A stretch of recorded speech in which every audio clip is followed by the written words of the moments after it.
Here to explain it all from the Hill is John Solomon. He's also our investigative reporter, along with the #1 best-selling author of The Russian Hoax, the illicit scheme to clear Hillary Clinton, frame Donald Trump. Fox News investigative reporter Sarah Carter. By the way, let me say to all three of you that what Barr confirmed today, it's over.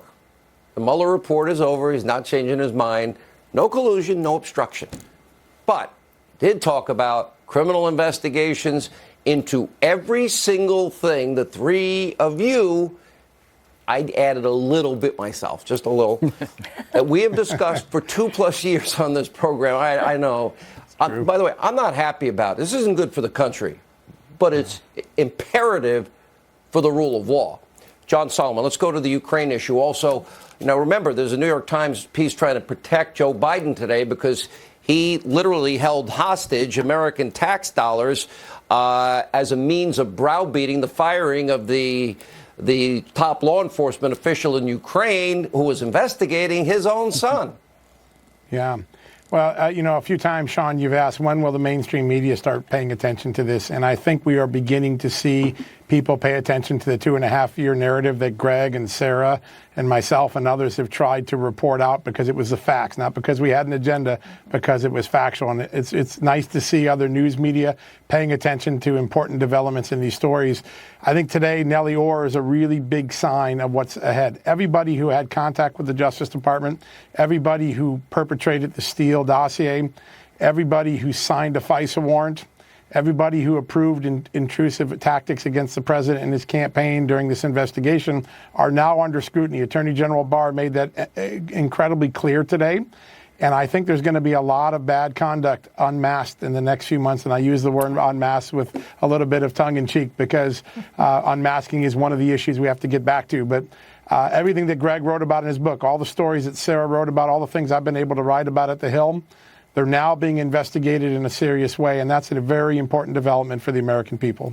All right, I could literally ask a billion questions, but Greg, you watched a lot today. I'll just throw it to you because it basically corroborates the title, the substance of your book in a way that we all knew was true because we actually did the reporting. We actually checked the facts. We actually know what exists. That's right. And the most important statement by William Barr today was, we have to stop using the criminal justice system as a political weapon. And what he meant by that was all of the people at the FBI and the Department of Justice who abused their positions of power, first to clear Hillary Clinton and then to frame Donald Trump for something he didn't do. And Barr today vowed in no uncertain terms that he was going to examine not just potential corruption in the Hillary Clinton email case and clearing her, but the origins of the Trump-Russia investigation. There was never any credible evidence to even start it. And then using Christopher Steele. And yes, he said he's going to look into Hillary Clinton's payments for Russian information to harm her political rival. The FISA abuse, lying to a FISA court. And don't forget James Comey stealing government documents and leaking them to unauthorized individual. So I think the first thing that's going to happen in the next 45 days is the Inspector General's report. And I don't think it is possible that criminal referrals will not emanate from that. So people like Comey, McCabe, Strzok, Page, don't forget Brennan, Clapper, I think they're all in legal jeopardy now. And we also know from Strzok and Page closed-door testimony, this walks right into the Attorney General under Obama, Loretta Lynch's office, and frankly, right into the Oval Office, Sarah, but I'll let your general comments go. Absolutely, Sean. I think they're going to look at a very expansive investigation into this. This is not just a fraud perpetrated on the Foreign Intelligence Surveillance Court and the FISA abuse, but this was a fraud against the American people and against their vote for a duly elected president. So what they're going to look at is everybody who played a role in here, all of the evidence that we, John, Greg, you have put out over the past few years. They're going to look at that. They're going to look at the connections with the people, the most senior senior people in the Obama administration. Let's just bring up Ben Rhodes. I mean, we just saw an interview with him with Nicholas Balassi where Ben Rhodes says we knew nothing. We knew nothing about what's going on.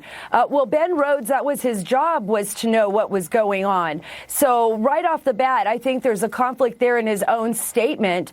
He and Susan Rice would have certainly been aware of investigations. So I think he's going to be drawn back into this.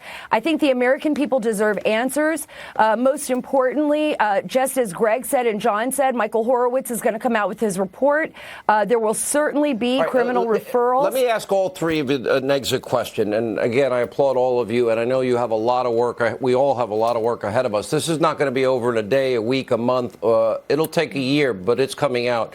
Do you agree with my statement that the Attorney General confirmed today it's over? The Mueller report is over, and that he really announced today that everything we've been reporting for 2 years is now beginning. Yeah, John. 100% agree with that. Yep, Act 1 of the Russia collusion drama is over. There's a little sideshow with all these hearings going on now, but the next act of this drama is going to be the FISA abuse and the misuse of our intelligence community, and there's going to be a lot of accountability. Rigged investigation? Yeah. Greg, you agree? Yeah, I totally agree. And, you know, Barr today, when he said he seemed appalled that Trump was never given a defensive briefing. Instead, the FBI decided to spy on Trump's campaign. Sarah, last word. Great point. Absolutely. The President of the United States did not conspire with Russia. That's an absolute fact, did not. And there was absolutely no obstruction because there was nothing to obstruct. And now Act 2 begins, as John said, the investigation into the investigators. Part 2 now begins, and that is now the story that we have been on and we will continue to stay on.